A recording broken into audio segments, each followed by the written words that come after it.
ton appréciation.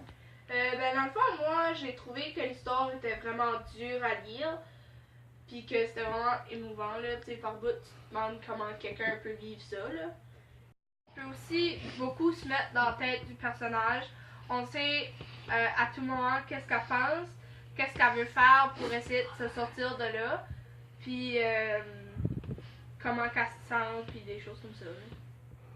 Les côtés plus négatifs, en avez-vous? C'est ça, là. C'était vraiment dur à lire, là. C'est juste. Oui, c'est Roch Sylvain et François Thériault, deux frères, qui nous racontent leur histoire vécue en raison de leur père qui dirigeait une secte en Gaspésie pendant un moment, puis ils ont ensuite bougé en Ontario. Pourrais-tu nous expliquer qu'est-ce que tu une secte? C'est un groupe de religieux qui défendent leurs valeurs en face du monde, sauf que lui, c'était plus tyrannique. Si t'étais pas d'accord avec lui, tu te faisais battre. Il était assez rough, le monsieur? Légèrement. Pouvez-vous nous parler de votre appréciation? Oui. Je l'ai aimé quand même parce que les bouts d'action étaient. Parfois c'était loufoque, parfois c'était juste plate, là, mais. Il y avait quand même. Les moments d'action, c'était des bons moments d'action.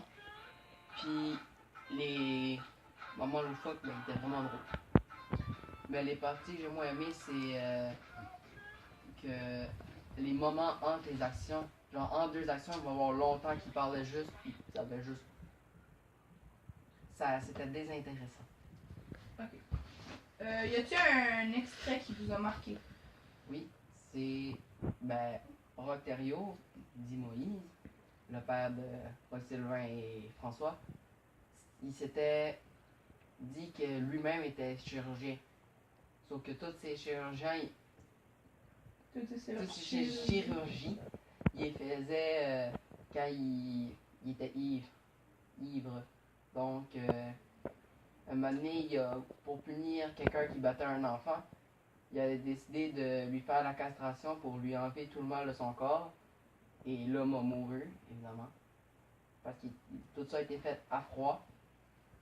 Puis, en étant ivre, c'est rare que tu as de la précision. Une grande précision. Mon Dieu. Est-ce qu'il a été arrêté pour ça? Oui, mais il était pas capable de.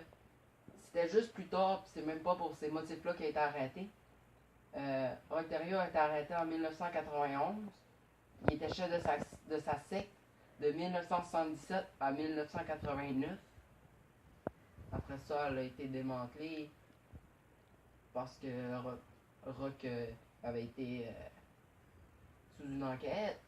Mais il a été arrêté en 1991 pour la mort d'une de ses disciples. Qu'est-ce qu'une disciple? Une personne qui faisait partie de la secte, qui n'était pas le chef. Parfait. Et ça, elle était morte à cause qu'il a essayé de tenter de lui faire une. Dans le fond, lui, il a tué 4 personnes en tentant de faire une chirurgie à froid?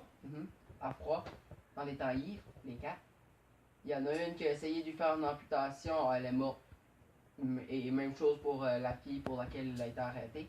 Car les autres, ils n'avaient pas de preuves, même s'ils ne pouvaient pas appeler la police à cause qu'il n'y avait pas de téléphone, il n'y avait rien. Ils vivaient, tout était en rapport à la terre, tout ce qu'ils prenaient était à la terre. Le seul moyen de transport, c'était un cheval qui servait plus à des travaux de force et parfois aller chercher, si quelqu'un tuait un animal ou quelque chose, il allait le chercher avec le cheval. Mais ça, il ne pouvait pas appeler la police, puis il était à peu près à une quarantaine de kilomètres de la civilisation. Et puis vous, j'ai entendu dire que vous avez lu un livre pour faire partie de notre conversation. Oui, j'ai lu Fatal Texto, la fin d'un beau rêve. D'accord. Est-ce que pouvez-vous nous faire un résumé? Dans le fond, c'est l'histoire d'Amélie Croteau.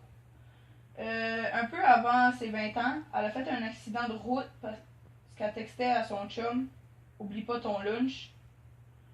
Puis elle a fait une collision avec un truck.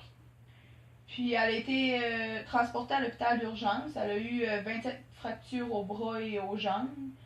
Elle a eu un sévère crânien. Traumatisme crânien. Puis des transfusions de sang, puis plein d'affaires de même.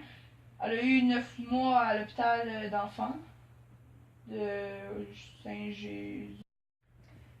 Oui, elle a subi des sévères traumatismes. Puis même à cette heure, dans sa vie, ça paraît encore. Elle se promène en fauteuil roulant, puis tout. Mais au début, elle avait un chum, puis là, elle avait une vie normale, puis ça. Là, puis après, ça a tout comme basculé. C'est de là qu'ils appellent ça la fin d'un beau rêve. Puis c'est pas mal ça, là, pour résumer. Est-ce que vous pouvez nous en faire votre appréciation? Oui. Moi, j'ai pas vraiment aimé ce livre-là. Parce que oui, ça me touche, le fait qu'elle a fait un accident sur une chose que presque tout le monde trouve banale, de texter au volant, ce qui est vraiment dangereux. Mais le livre m'intéressait jusqu'au début. Le début m'intéressait, mais par la suite, je m'aperçus que faisait juste ramener à quel point sa vie était parfaite, qu'elle avait un chum parfait, que c'était le plus beau couple, que c'est vraiment juste...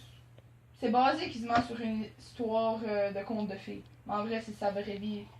Elle était supposée d'être mannequin pis ça, mais je veux dire, c'est pas parce que tu t'es mannequin, t'as un job pis t'as un chum que ta vie est si parfaite que ça. Là.